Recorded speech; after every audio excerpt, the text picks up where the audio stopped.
오늘 아침에 여는 말씀은 시편 105편 19절의 말씀입니다. 곧 여호와의 말씀이 응할 때까지라 그의 말씀이 그를 단련하였도다. 할렐루야. 오늘 말씀을 통해서 주님의 뜻을 깨닫는 지혜와 기도의 응답을 이루는 은총이 우리 모두에게 넘치게 될 줄로 믿습니다. 오늘 우리가 함께 살펴볼 말씀은 시편 105편입니다. 이 시편은 그냥 개인 묵상에서 나온 노래가 아닙니다. 다윗 시대 때에 하나님의 언약궤가 다시 예루살렘으로 옮겨진 후에 하나님의 임재가 회복된 그 자리에서 불려진 공동체 찬양이었습니다. 역대상 16장에 보면 다윗은 언약궤를 예루살렘 다윗성에 모셔오고 그 이후에 레위 사람들에게 이 노래, 이 시편 105편의 노래를 부르게 합니다.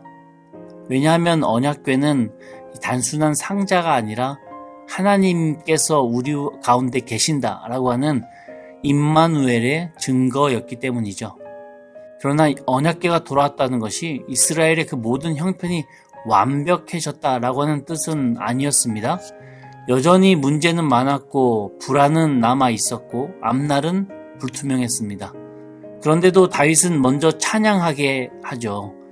왜냐하면 시편이 105편은 현재를 해석하는 노래가 아니라 과거를 기억함으로 오늘을 버티게 하는 그러한 노래였기 때문입니다. 오늘 이 시편은 전체적으로 이렇게 말합니다. 너희가 어디까지 왔는지 지금을 보지 말고 누가 너희를 여기까지 데려왔는지 과거를 기억하라. 먼저 시편 105편 앞부분인 1절부터 11절까지를 보면 이 반복해서 나오는 단어들이 있어요. 감사하라, 찬양하라, 기억하라. 특별히 5절과 6절에 이런 말이 나옵니다. 그의 종 아브라함의 후손 곧 택하신 야곱의 자손 너희는 그가 행하신 기적과 그의 이적과 그의 입의 판단을 기억할지어다. 여기서 중요한 것은 하나님을 찬양하는 이유가 지금 형편이 좋아서가 아니라 이 찬양의 근거는 언제나 과거에 이미 이루어 주셨던 그 하나님의 언약에 있었다고 하는 겁니다. 8절에 이렇게 말하죠. 그는 그의 언약 곧 천대에 걸쳐 명령하신 말씀을 영원히 기억하셨으니. 우리 사랑하는 성도 여러분, 우리가 흔들릴 때는 대부분 하나님이 변해서가 아니라 우리가 기억을 잃어버렸기 때문입니다. 하나님은 언약을 잊으신 적이 없거든요. 근데 문제는 우리가 그 언약을 잊어버린다고 하는 겁니다. 아브라함에게 하신 약속, 이삭에게 하셨던 약속, 야곱에게 다시 붙들어 주신 그 약속을 하나님은 한 번도 폐기하신 적이 없어요. 언약은 이스라엘의 정체성이었습니다. 그러나 오늘 본문은 오늘 우리에게 이렇게 말합니다. 지금 내가 감사할 이유가 보이지 않느냐? 그렇다면 기억의 방향을 오늘에서 과거로 돌려라. 이 새벽에 우리의 삶에도 한번 적용해 보길 원합니다.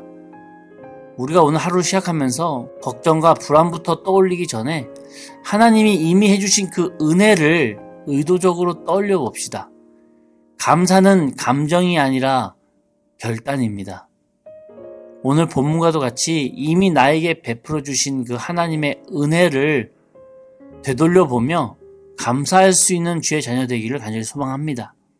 이제 시편 105편의 중간 부분인 12절부터 41절로 한번 넘어가 보면요. 이제 분위기가 달라집니다. 이 부분은 이스라엘의 역사를 빠르게 훑고 지나가는데요. 요셉의 이야기, 출애굽 이야기, 광야의 이야기까지 이어져요. 근데 이 긴 이야기 속에 흐르는 단 한 가지 이 공통된 메시지가 있습니다. 하나님의 뜻은 언제나 즉각적인 보상이나 편안함의 길이 아니었다고 하는 것이죠. 16절부터 요셉의 이야기가 나오는데 그 중에 19절의 말씀이 참 중요합니다. 곧 여호와의 말씀이 응할 때까지라 그의 말씀이 그를 단련하였도다. 요셉은 하나님의 꿈을 받았지만 그 다음에 요셉을 기다리고 있었던 것은 형들의 배신이었고 노예의 삶이었고 억울한 감옥살이였습니다. 그런데 성경은 이렇게 해석합니다. 19절 끝의 내용처럼 말씀이 그를 단련하였도다. 그 힘들었던 시간들이 하나님의 단련의 시간이었대요. 하나님은 요셉을 버리셨던 것이 아니었습니다. 오히려 말씀이 이루어지기 전까지 요셉을 준비시키고 계셨던 것입니다. 우리가 이걸 알면요, 그걸 믿으면요, 그 고난의 시간도 견딜 수 있다고 하는 것이죠. 출애굽도 마찬가지입니다. 하나님은 이스라엘을 애굽에서 꺼내셨지만 곧바로 편안한 가나안 땅으로 데려가지 않으셨거든요. 광야를 지나가게 하셨어요. 만나와 메추라기 주셨고 반석에서 물도 내주셨지만 그 과정은 결코 쉽지 않았습니다. 왜입니까? 노예 근성 가지고서는 약속의 땅을 감당할 수 없었기 때문이죠. 사랑하는 성도 여러분, 우리가 지금 이해되지 않는 그 시간 속에 있다면 그 시간은 나에게 버려진 시간이 아니라 나를 위한 준비의 시간일 가능성이 큽니다. 하나님은 우리를 빨리 편하게 만드는 데는 관심이 없으신 것 같아요. 대신에 하나님의 그 약속을 감당할 사람으로 빚어가시는 것에는 관심이 많으십니다. 오늘 하루 혹시 왜 이렇게 답이 없지? 라고 하는 생각이 드시거든 이렇게 생각을 전환하길 바랍니다.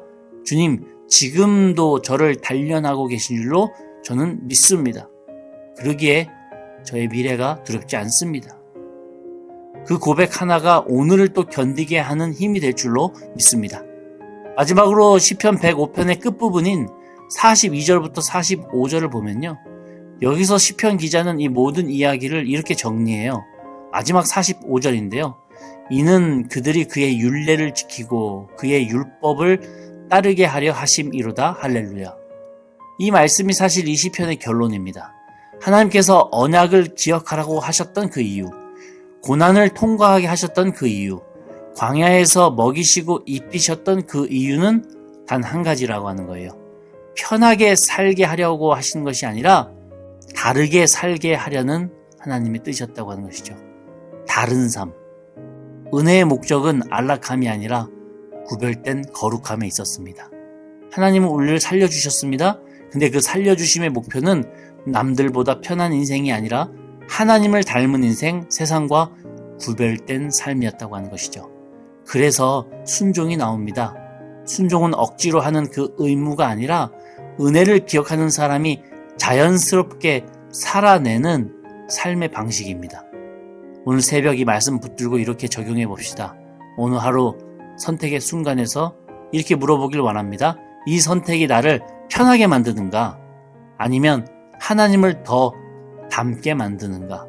이 질문 하나가 오늘을 다르게 만듭니다. 사랑하는 성도 여러분, 시편 105편은 우리에게 말합니다. 기억하라, 견디라, 그리고 순종해라.